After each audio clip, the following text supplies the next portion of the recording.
자, 요한계시록 3장 14절부터 22절까지.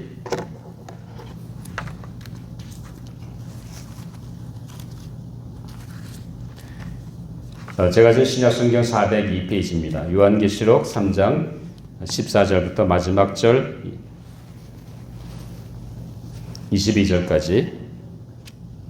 요한계시록 3장 14절부터 제가 먼저 읽고 그 다음 절 여러분들이 읽어주시면 되겠습니다. 라오디게아 교회 사자에게 편지하라. 아멘이시여 충성되고 참된 증인이시여 하나님의 창조의 근본이신 이가 이르시되 내가 내 행위를 아노니 내가 차지도 아니하고 뜨겁지도 아니하노라. 내가 차든지 뜨겁든지 하기를 원하노라. 내가 이같이 미지근하여 뜨겁지도 아니하고 차지도 아니하니 내 입에서 너를 토하여 버리리라. 내가 말하기를 나는 네가 유효하여 부족한 것이 없다 하라. 내 공부한 것과 가련한 것과 가난한 것과 눈먼 것과 벌거벗은 것을 알지 못하는도다. 내가 너를 권하노니 내게서 불로 연단한 금을 사서 부여하게 하고 흰옷을 사서 입어 벌거벗은 수치를 보이지 않게 하고 안약을 사서 눈에 발라 보게 하라. 물은 내가 사랑하는 자를 희망하여 지게 하노니 그러므로 내가 열심을 내라 해게 하라. 볼지어다 내가 문 밖에 서서 들이노니 누구든지 내 음성을 듣고 문을 열면 내가 그에게로 들어가 그와 더불어 먹고 그는 나와 더불어 먹으리라.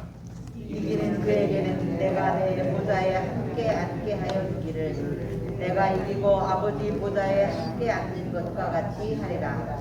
우리 22절 같이 읽습니다. 귀 있는 자는 성령이 교회들에게 하시는 말씀을 들을지어다.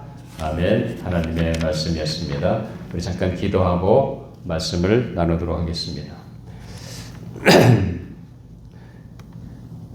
아버지 하나님 감사합니다. 어느 한순간도 우리를 놓치지 아니하시고 눈동자같이 살피시며 우리 인생을 인도하신 하나님 정말로 감사합니다. 이 하나님의 놀라운 은혜를 어느 한순간도 잊지 않게 해주시고 그 하나님의 자비와 은혜와 사랑 안에 머무는 우리의 신앙이 되게 하여 주시옵소서. 오늘도 주님 앞에 나와 이렇게 예배를 통해서 하나님의 음성을 듣습니다. 우리의 마음을 열어주시고 오늘도 선포되는 그 말씀 속에서 하나님이 내게 주시는 그 세미한 음성 들을 수 있도록 집중하게 하시고 깨닫게 해주시고 순종하는 우리의 마음을 허락하여 주시옵소서. 오늘도 부족한 종을 세워주셨사오니 말씀의 도구로만 사용해 주시고 이 시대에 우리에게 주고자 하는 하나님의 말씀을 잘 대원할 수 있도록 성령 제 마음과 생각과 입술을 주장하시고 인도하여 주시옵소서. 감사하며 예수님 이름으로 기도하옵나이다. 아멘. 무슨 일이든지 열정을 가지고 해야 그 일이 성사가 되고 좋은 결실을 맺게 됩니다. 근데 어떤 일이든지 그런 열정을 갖지 못하고 그저 할 수 없이 책임감과 의무감에서 억지로 한다고 한다면 원래 원했던 그 소기의 목적을 달성할 수가 없습니다. 아마 여러분들이 전쟁에 나가는 군인이 이제 전쟁터에 파병되는 군인이 자기 나라를 위해서 애국하는 마음으로 전쟁하는 그 열정을 가지고 나가지 않으면 그 파병된 군사가 있는 군대는 얼마나 힘이 약하겠습니까? 싸울 의욕이 없고 그저 보냈으니까 어쩔 수 없이 의무감과 책임감에서 거기에 있는다고 한다면 그 군대는 그야말로 오합지졸이 될 수밖에 없고 패배할 수밖에 없습니다. 자, 이처럼 우리가 무슨 일을 하든지 어떤 주어진 일에 열정이 있어야 됩니다. 그럼 심지어 오늘 우리가 추석이라고 각 성도님들이 귀한 음식을 준비해 오셨습니다. 내가 맡았으니까 할 수 없이 하게 되면 그 음식에 아무리 내가 한다 할지라도 맛이 없을 수가 있습니다. 근데 내가 음식 솜씨는 잘 못하지만 그럼에도 내가 정성을 들여서 성도를 생각하면서 그걸 준비하려고 한다면 벌써 그 자체가 음식의 맛이 돼가는 것입니다. 그러니까 우리가 무슨 일을 하든지 우리 일상생활 속에서는 반드시 열정이 필요합니다. 열정 없이 사는 인생은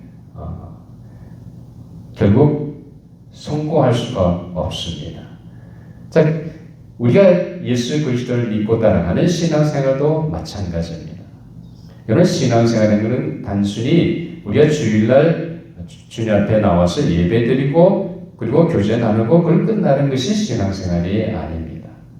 우리의 신앙생활은 매일 삶 속에서 이루어져야 합니다. 우리 어느 한순간도 하나님과 내가 만나서 교제하며 하나님과 나의 갖고 있는 그 신앙을 어느 하루도 어느 한순간도 빠질 수가 없는 것이 신앙생활입니다. 그렇기 때문에 신앙생활이라는 것은 그 열정을 가지고 해야 합니다. 만약 여러분 신앙생활 지금까지 돌아보시면서 내 삶 속에 정말 그 신앙에 열정이 없다고 한다면 오늘 우리가 한번 하나님의 말씀을 통해서 우리 자신을 살펴볼 필요가 있습니다. 오늘 말씀은 여러분들이 잘 아시는 대로 이제 7교회 중에 마지막 교회인 라오디게아 교회에 주님이 주시는 말씀입니다. 이 말씀 통해서 아마 다른 6교회는 조금 다른 상황입니다만 이 라오디게아 교회는 예수님한테 책망만 받은 교회였습니다. 그 라오디게아 교회 주시는 그 말씀 속에서 우리가 신앙의 열정을 회복하는 제목으로 함께 은혜를 나누려고 합니다. 자, 그러면 오늘 본문 16, 15 우리 한번 같이 아까 읽었습니다만 같이 한번 더 읽어보죠. 시작. 내가 내 행위를 아노니 내가 차지도 아니하고 뜨겁지도 아니하도다. 내가 차든지 뜨겁든지 하기를 원하노라.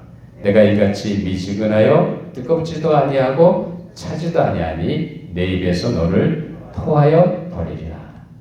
자, 예수님께서 엄하게 라오디게아 교인들을 향해서 지금 책망하고 계십니다. 뭐라고요? 너희들의 신앙이 믿는 등 마는 등 미지근하다는 거예요. 믿으려면 확실히 믿고 안 믿으면 안 믿으려 해야 되는데 그게 아니라 이것도 아니고 저것도 아닌 어정쩡한 그 믿음을 갖고 있다는 것을 주님이 징책하고 계십니다. 그래서 뭐라고 그래요? 예수님이 내 입에서 토하여 내겠다는 거예요. 주님이 싫어하시는 신앙의 모습이었습니다. 하나님을 믿으려면 제대로 믿든지 아니면 안 믿든지 둘 중에 하나여야 되는데 이건 이것도 아니고 저것도 아니고 믿는 것 같은데 안 믿는 것 같고 안 믿는 것 같은데 믿는 것 같고 이게 신앙입니까? 이게 아니잖아요.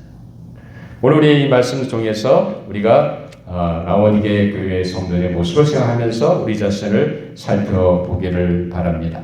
자, 그 다음에 17절에 보면 예수님께서 자, 내가 말하기를 나는 부자라 부요하여 부족한 것이 없다 하나 내 권고한 것과 가련한 것과 가난한 것과 눈먼 것과 벌거벗은 것을 알지 못하는도다 라고 말합니다. 아마 이 당시 라오디게아 교회 그 지역에는 그 모직 공업이 잘 발달되어 있었습니다. 그러니까 여러 가지 자주색 옷이 검은색 옷이 그런 이 모직이 발달돼서 옷을 잘 생산하는. 그리고 그 주변에 거기에는 의과대학이 있어가지고 그 당시 로마 시대에 로마지에 있는 모든 나라들이 잘 사용하는 안약도 있었던 그런 지역이었습니다. 그리고 그 주변에 금강이 있어가지고 이 라오디게아 도시에는 금이 흔했습니다. 그래서 실제 이런 얘기도 있습니다. 각 가정마다 적어도 금덩어리 하나 정도는 갖고 있었다는 겁니다. 적어도. 그만큼 라오디게아 그 지역에 사는 주민들 또 라오디게아 교인들도 역시 마찬가지로 물질적으로 상당히 부유한 가운데 살았던 것을 볼 수가 있습니다. 자, 그러다 보니까 이들이 물질적으로 풍요하고 부족한 것이 없다 보니까 신앙생활도 어떻게 했습니까? 주님께서 기뻐하신 대로 가는 것이 아니라 그저 오늘 예수님이 말씀하신 겁니다. 네가 부자라 부유하여. 자기들이 물질적으로 풍요하니까 신앙생활도 풍성한 줄로 착각했습니다. 그래서 그것이 부자하고 좋다는데 하지만 주님은 분명히 가련해 보인다는 거예요. 너희들이 영적으로 눈이 먼 것을 모른다는 겁니다. 너의 삶이 예수를 믿는다고 하는 척하지만 삶의 모습은 수치스러운 것밖에 없다는 거예요. 그것을 깨닫지 못한다는 겁니다. 왜냐하면 그들의 신앙은 어땠습니까? 아주 미지근해서 무력한 신앙생활. 신앙생활하면서 성령님이 나와 함께 하시고 내가 하나님의 말씀 가운데 거한다 한다면 반드시 거기에는 뭐가 나타나요? 하나님의 능력이 있어야 되죠.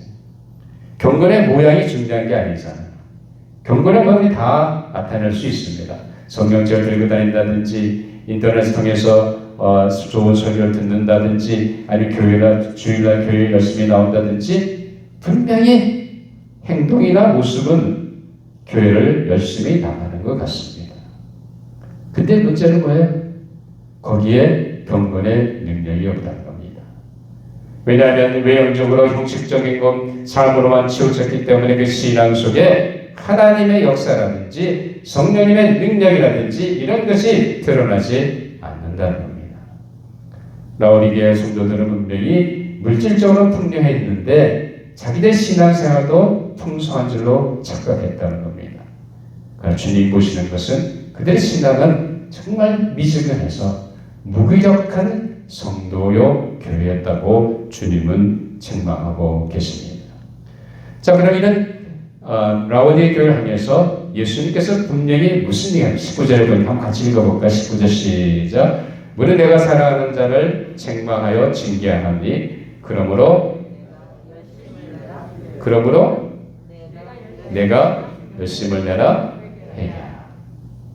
회개하라는 거예요. 외형적인 삶의 모습만 있는 그런 외형적인 거룩이 중요한 게 아니라 네 삶 속에, 여러분의 삶 속에 과연 경건의 능력이 있냐는 겁니다. 만약 그것을 못한다고 한다면 오늘 하나님 앞에 분명하게 자신의 잘못을 깨닫고 회개하고 다시 열심을 내라고 주님은 우리에게 말씀하고 계십니다. 그래서 미지근한 신앙의 삶의 모습이 아니라 주님은 그 라오디게아 성도들의 삶 속에서 미지근한 그 신앙의 삶의 모습을 열정을 가지고 살아가는 신앙의 사람으로 바꾸시기 위해서 오늘 예수님께서 세 가지 중요한 것을 우리에게 말씀해 주고 있습니다. 그들이 그대한 그 신앙을 회개하고 이제 신앙의 열정을 회복하기를 주님은 말씀하고 계십니다. 그래서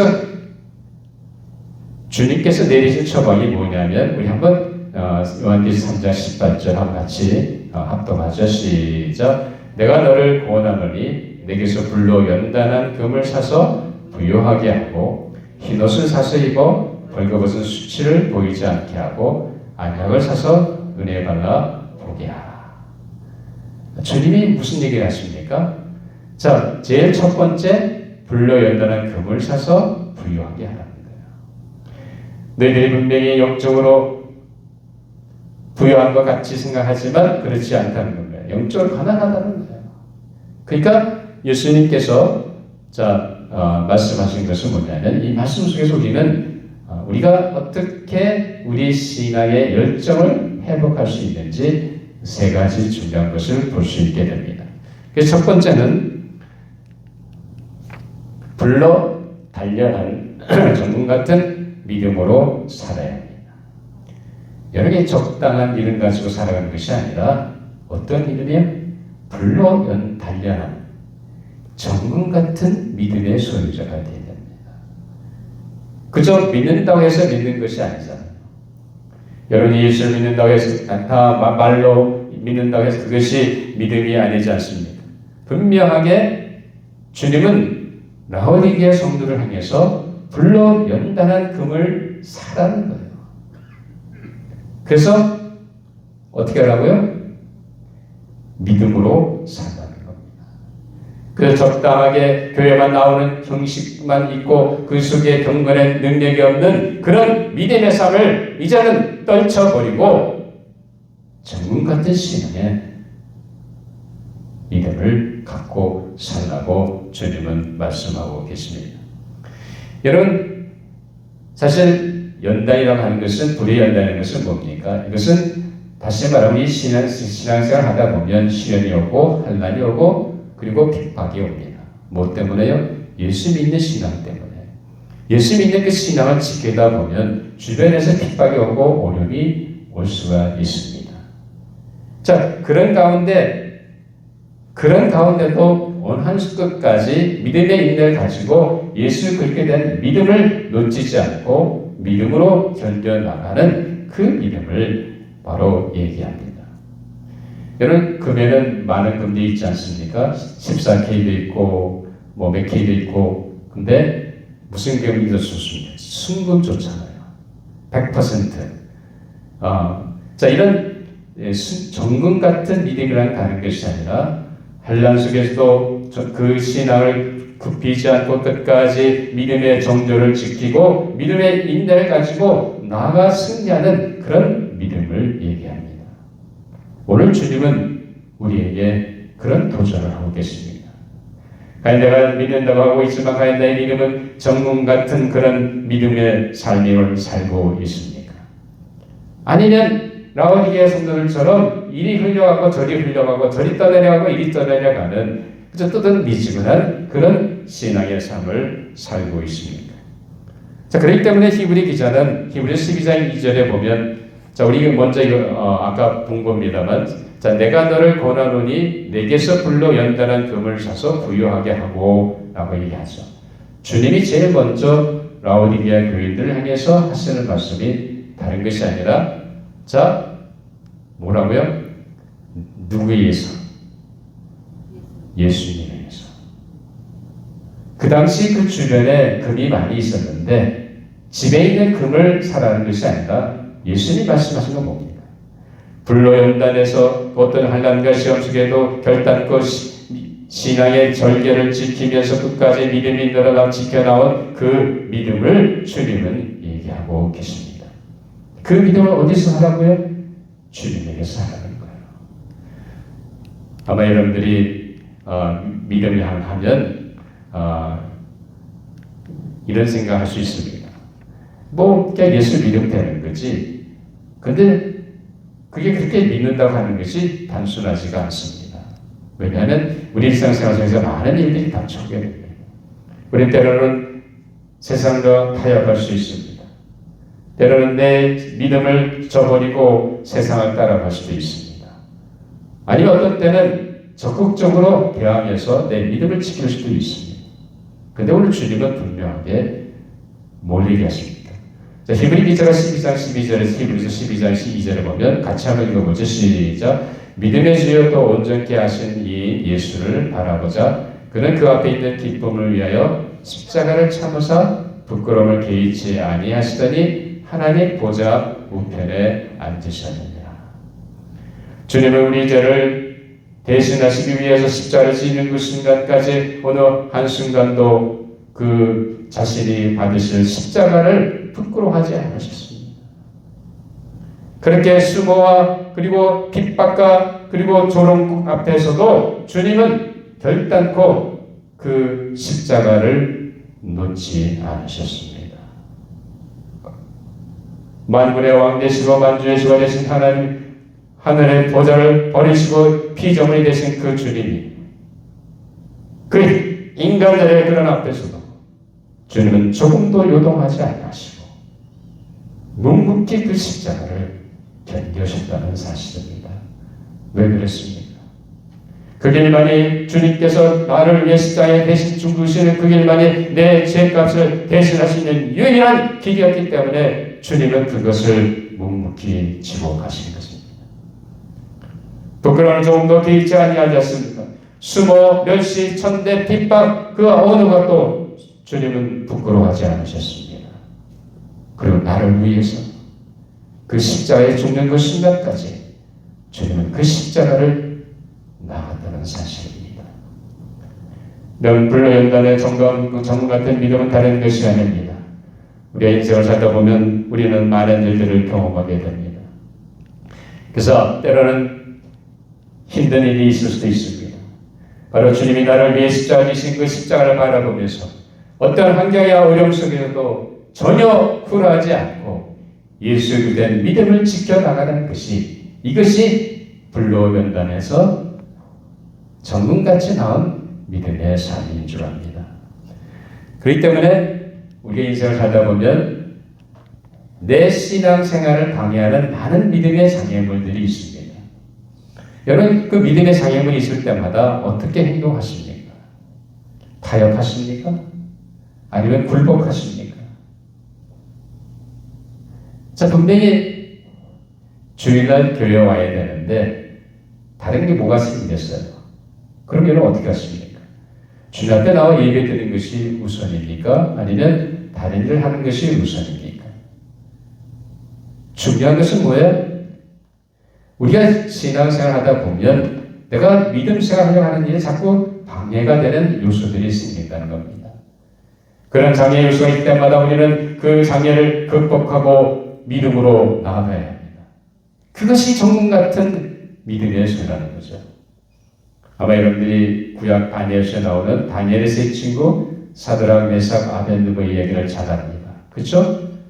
이 세 사람이 그러니까 하나님이 아닌 다른 형상 아니면 인간인 왕 앞에 절하기를 원치 않았습니다.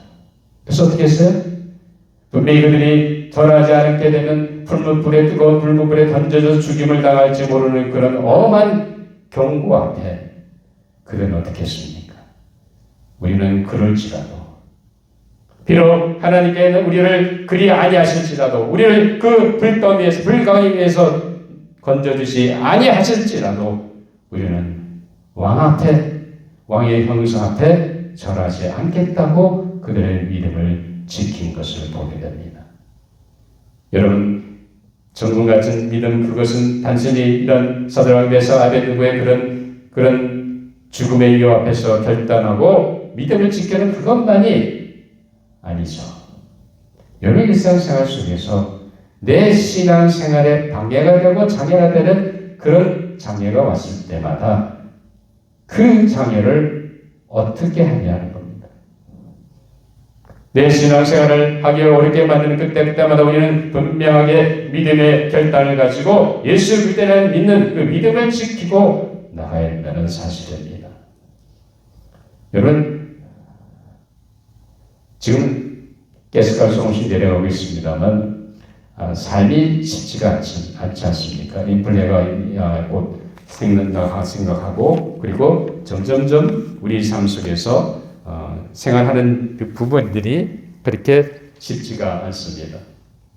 그러다 보니까 10의 1조라고 하는 것이 하나님 앞에 드려줘야 되는 거죠. 그렇죠? 10의 1은 분명히 하나님의 것입니다. 하나님 내게 주신 수입의 10의 1은 하나님 것입니다.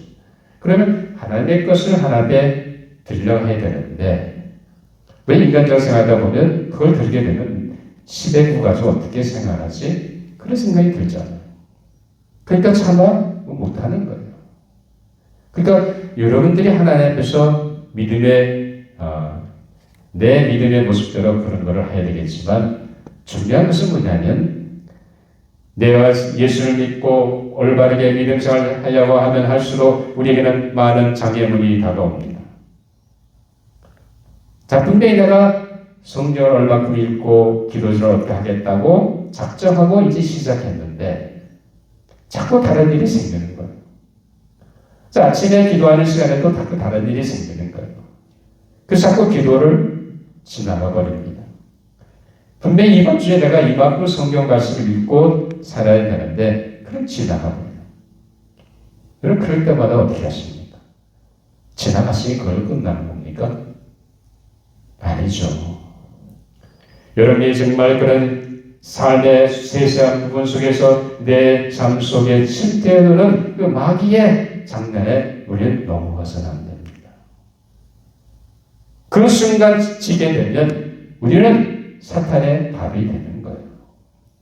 그렇기 때문에 내가 하나님을 온전히 믿고 신하자 하려고 한다고 한다면 그때마다 다가오는 믿음의 장애물을 결단하고 예수 이름으로 물리치고 주님이 내 안에 주신 것을 해야 됩니다.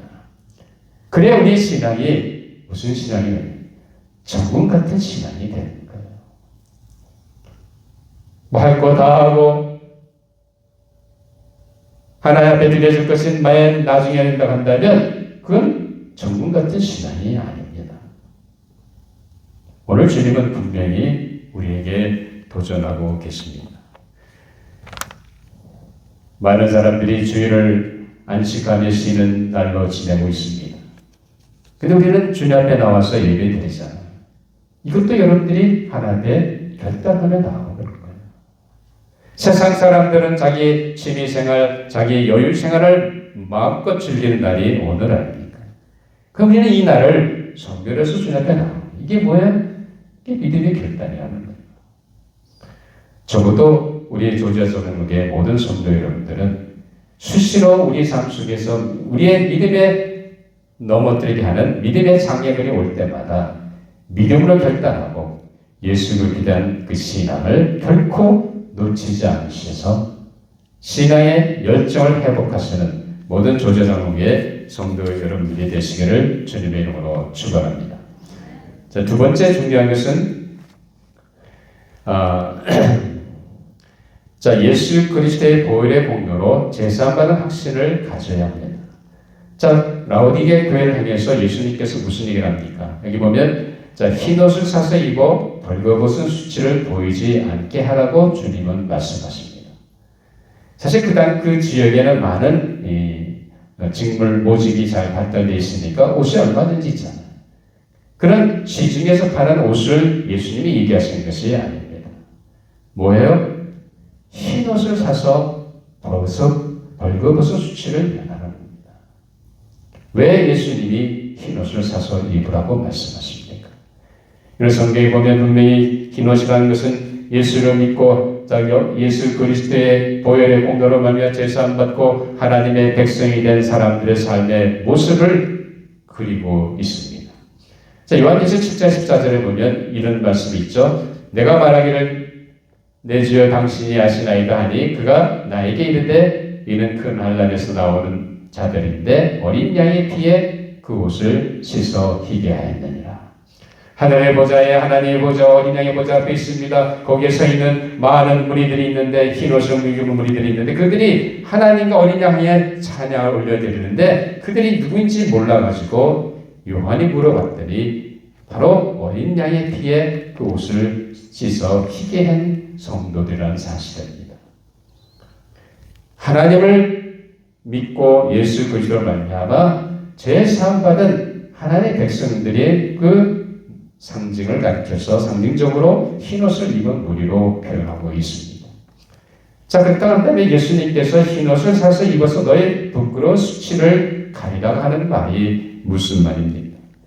그거는 다른 것이 아니라 어린 양의 피로 죄 씻음 받은 자들로서 우리가 어떻게 하는 겁니까? 자, 분명히 예수님은 우리로 하여금 죄 사함 받은 그 확신을 갖고 살아가는 겁니다. 우리 신앙생활이 힘들어지는 이유가 어디 있습니까? 내가 죄를 짓고 그 죄로 말미암아 자꾸 죄책감과 죄의식 가운데 빠져서 우리 신앙에 활력이 없습니다. 자꾸 죄책감이 사탄은 자꾸 내 마음을 충동질합니다. 그리고 나를 향해서 막 야단합니다. 에이, 별 수 없구먼. 그러면서 자꾸 나를 비난하고, 그러면 그럴수록 점점 더 우리의 마음이 수그러집니다. 신앙생활에 할 일이 없어집니다. 그럴 때 주님이 무슨 얘기를 합니까? 분명히 주님은 우리의 모든 죄를 다 그 2000년 전 십자가에서 우리의 모든 과거의 죄와 현재 죄와 앞으로 지을 죄까지 그 죄에 대한 모든 죄값을 한순간에 다 담당하셨다는 사실입니다. 여러분이 예수를 믿는다고 한다면 분명히 그 예수를 때 믿음으로 말미암아 내 모든 죄 사함을 받으신 줄 믿으시기 바랍니다. 이 죄사함의 확신을 여러분이 가져야 신앙생활에 활력이 되는 거예요. 왜 그렇습니까? 우리는 인간이 연약합니다. 우리 어느 한순간도 완전해질 수가 없습니다. 하나님의 자녀로 믿음생활 하지만 우리 여전히 죄 가운데 빠져 살 때가 많습니다. 우리 그때마다 주님의 십자가의 보혈을 생각하면서 그 죄 씻음을 내가 받았다는 것을 확인하고 그 죄에서 벗어나야 됩니다. 그렇게 해서 우리가 주님께서 나의 죄를 이미 용서해 주셨기 때문에 죄를 또 짓고 마음껏 져도 되느냐? 그건 아니죠. 주님이 우리에게 말씀하시는 건 그게 아니라 죄를 지었을 때마다 그 죄가 하나님 앞에서 부끄러운 것을 안다고 한다면 고백하고 하나님 앞에 나오라는 거죠. 그러면 주님이 우리의 마음을 치유해 주시고 사유하시는 주신다는 거예요. 왜냐하면 이미 예수를 위해서 십자가에서 모든 죄값을 다 담당하셨기 때문입니다. 그 때문에 신앙의 활력을 찾는 것이 다른 것이 아니라 늘 수시로 우리 가운데 침태우는 마귀의 있기 때문에 죄 가운데 빠질 때마다 우리는 죄의식이나 죄책감에 빠져 사는 것이 아니라 그걸 이제 다 어떻게 결쳐버립니까? 분명히 예수 그리스도의 보혈의 공로로 말미암아 이미 제사함 받았습니다. 이제 내가 그 제사함 받은 그 확신을 가지고 새롭게 다시 시작하면 되는 거예요. 거기에 신앙의 활력이 있는 줄 믿습니다. 그 다음에 세 번째 오늘 볼 것은 성령의 감동하심과 인도하심을 따라 살아가는 겁니다. 여러분 요한복음 3장 18절에서 세 번째 예수님 주신 처방이 뭡니까? 안약을 사서 눈에 발라 보게 하라는 거예요. 그 지역에서 로마 그 지중해는 모든 1세기 그 지역에서 누구나 다 사용하는 안약이 있는데 주님이 그 안약을 사서 바르라는 얘기가 아닙니다. 분명히 주님께서 무슨 얘기입니까? 눈에 발라서 보게 하라는 거예요. 다시 말하면 그들은 영적으로 많이 부유한 같이 착각했지만 그들은 실제로 영적으로 장님이라는 겁니다. 보는 것 같으나 보지 못한다는 거예요. 주님은 그것을 분명히 그들에게 말씀해 주고 있습니다. 어떻게 우리가 우리의 영적 영혼이 띄어집니까? 그건 다른 것이 아니라 우리 안에 역사하신 성령님의 음성을 듣고 나갈 때 가능합니다. 성령이 나의 말씀, 나에게 말씀을 깨닫게 해주시고 성령님께 나를 인도해 주실 때마다 우리는 그 성령님의 조명하심과 감동하심을 통해서 우리의 영광의 눈이 들려지게 되고 우리의 삶에 새로운 활력이 일어난 줄 믿습니다. 그렇기 때문에 여러분들 이런 생각을 하시면서 우리가 외형적으로 믿음을 가졌지만 실제로 영적으로 소경인 그 당시 바리새인들과 종교주의를 향해서 예수님은 무슨 얘기를 합니까? 예수께서 내가 심판을 이 세상에 왔으니 보지 못하는 자들은 보게 하고 보는 자들은 맹인이 되게 하려 합니다. 그 당시 자기들은 마치 거룩한 것처럼 거룩히 서서 기도하며 정말로 거룩한 하나님의 율법을 따라가는 그런 바리새인들 같이 보였습니다. 그런데 예수님의 눈에는 그것이 아니었습니다. 너희는 영적으로 보는 것 같이 생각하지만 그러나 실제로는 너희는 영적으로 죽은 자 되는 겁니다. 영적으로 소경이라는 겁니다. 그렇기 때문에 주님은 오늘 우리에게 정말 신앙의 활력을 되찾기 원하느냐? 순간순간마다 성령의 감동을 받고 성령의 인도하심을 따라 살아가는 거예요. 그냥 단순히 우리가 금년대 우리에게 주신 비전, 이 비전이 성령님과 함께 동행하는 교회, 그냥 매년 한 번, 1년에 한 번씩 외치는 그런 구호가 아닙니다. 신앙생활은 이것이 가장 중요합니다. 여러분이 매일 삶 속에서 성령님과 함께 동행한다는 엄청난 하나님의 은혜가 있게 됩니다. 성령님이 인도하신 대로 내가 따라간다 한다면 거기에 새로운 성령의 은혜가 있고 능력이 있는 줄 믿습니다. 왜냐하면 성령은 분명히 내가 성령을 따라 행하게 될 때 그러면 육체의 욕심을 이루어갈 수가 않습니다. 내가 성령을 붙잡고 나가는 그 순간마다 우리는 승리하는 삶을 살게 됩니다. 우리의 삶에 놀라운 영적인 능력이 임하게 됩니다. 하나님의 인재가 함께하게 됩니다. 이런 은혜의 삶을 살아가는 성도 여러분들이 되시기를 주님의 이름으로 축원합니다. 그래서 좀 다시 한번 우리는 불로의 단련한 정금 같은 믿음으로 살아가는 여러분들이 되시길 바랍니다. 신앙의 장애물이 어떤 것이 나온다 할지라도 그것을 결단코 굴복하지 않고 믿음으로 극복하며 승리하는 여러분들이 되시기를 바랍니다. 그 순간순간마다 주님의 보혈로 제사받는 분명한 확신을 가지시고 오늘도 성령님이 내 안에 말씀하시는 그 성령의 감동과 인도하심을 따라 사심으로 말미암아 라오디게아 교회 성도들처럼 뜨던 미지근한 신앙의 삶이 아니라 활력이 있는 생명력이 있는 그런 은혜의 삶을 살아가는 모든 성도 여러분 되시기를 주님의 이름으로 축원합니다. 기도하시겠습니다. 아버지 하나님, 불로 연단한 정금 같은 믿음의 소유자들이 되기 원합니다. 어느 한순간도 내 믿음의 장애물이 다가올 때마다 놓치지 않게 하시고 예수 그리스도의 그 믿음을 붙잡고 극복하며 승리하는 우리의 삶 되게 하여 주시옵소서. 아버지 하나님, 순간순간마다 우리가 죄 가운데 빠져 살지만 그럼에도 불구하고 예수 그리스도의 보혈의 공로로 말미암아 우리가 모든 죄를 사함받았다는 놀라운 사죄 확신 가지고 승리하며 나가는 우리의 삶 되게 하여 주시옵소서. 그 순간순간마다 성령께서 나를 인도하시고 감동 주실 때마다 순종함을 통해서 성령이 주시는 놀라운 은혜와 생명력으로 살아가는 복된 저희들이 되게 하여 주시옵소서. 감사하며 예수님 이름으로 기도하옵나이다. 아멘.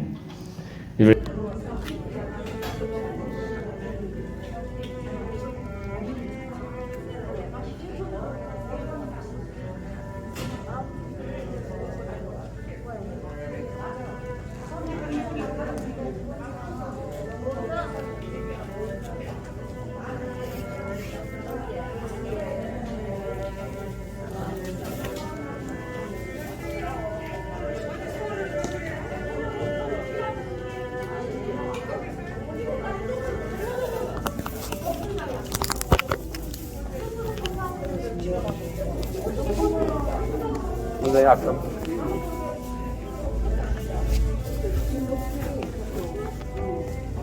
아픈 거 있지 않고 그렇게 주사 한번 맞아드리죠. 어디 아프세요? 아, 무릎이 늙어가지고 그렇지 뭐. 우리 집이 아프신 분이 많네. 우리 집사님 다치시고 여기는 또 늙어서 그런지 모르겠는데. 집사님 반갑습니다. 아이고, 반갑습니다. 예, 집사님도 반갑습니다. 예. 예, 왜요? 댁에서? 가는 길에 들릴게. 알았어요. 네, 집사님 수고하셨어요. 집사님 안녕하십니까. 앞서 한번 합시다. 예. 집사님 너무 수고 많아요. 네, 장로님. 꽃좀 주세요. 장로님 몇 개. 여기 장로님. 예, 건강히. 아, 이거 사진 찍어줘.